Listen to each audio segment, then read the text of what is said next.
And I recognize the gentlelady from Ohio, where I enjoyed my weekend, just south of your district, very much. And for a Michigander to say that about Ohio, that's pretty special. I thank you very much, Mr. Chairman. Come anytime. Okay. Thank you. I thank you all for your testimony today. Clearly, there's one thing we agree on, and that is that the Fair Labor Standards Act is outdated and is in need of updating. I also agree that we need to look at what the purpose of the bill is, and that is to be sure that we don't leave behind the very people the law was intended to protect, which are the American worker.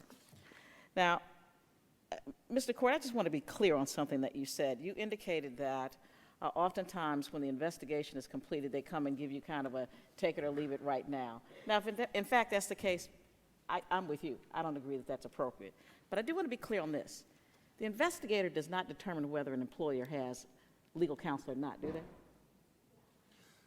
The investigator does not determine in the strictest sense. What they are doing is encouraging. Well, no, that's not my question. Okay. The question is, they don't determine it. The employer determines whether they have legal counsel or not. That is correct. The employer determines whether they have legal counsel. Thank you.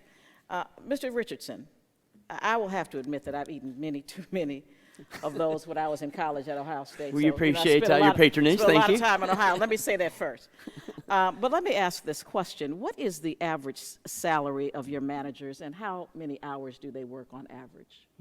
For our general managers, they work on average about 40 hours. We think it's important to have work-life balance. Not general manager, the level below that one. Oh, the level below that? Yes. For those team members who've been with us a bit longer, they're working somewhere between 35 and 40 hours for the most part. We have, with new hires, they start out as part-time, so that's below 30 hours now. And so with those who are below 30, their hope is to be able to be available and be able to get to full-time. What is the salary? My question is, what is the salary? And on average, how many hours do they work? Oh, sure. Okay, so you're talking about not our general managers, but our hourly team members? Correct. The average hourly team member at White Castle makes close to $10 per hour. Is that close to like 8, or is it No, $7? no. $9.78, Okay. somewhere in there. It's about 38% ahead of the federal minimum wage. Okay. Now tell me, at what level do you not think it appropriate that they should receive overtime? When you're talking about the general managers, or? Anybody, just pick anybody. Well, for our team members, it's about work-life balance. So our focus as people-focused business and happy employees making happy customers is to really meet them where they are. I'm happy too, but I need the answer. Sure. Let me just share the one part that shapes it. Because each person's choices are different, we offer a lot of flexibility that can shape that pretty dramatically. Thank you so much. Mr. Harris. Let's go back to the comp time proposal. I'm a former mayor, so I worked in the public sector. I understand comp time very, very well. Please explain again for me why you think it is not appropriate for the change that the House is talking about to be in law. Please explain that for me again. I'll do it really quickly because this is a long discussion, I think.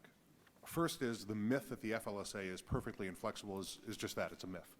There's a great deal of flexibility. The difference between the comp time proposals and the FLSA is that with the flexibility, workers get paid less under the comp time proposals and more under the FLSA.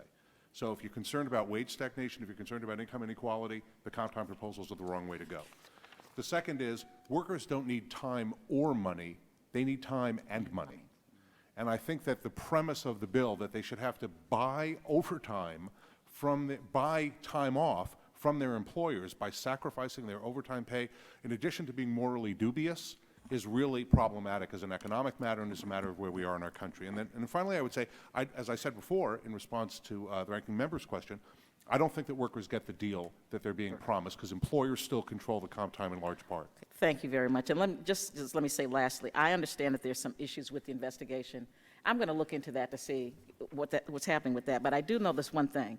You wouldn't have an investigation if you didn't break the law. Thank you very much. I yield back, Mr. Chairman.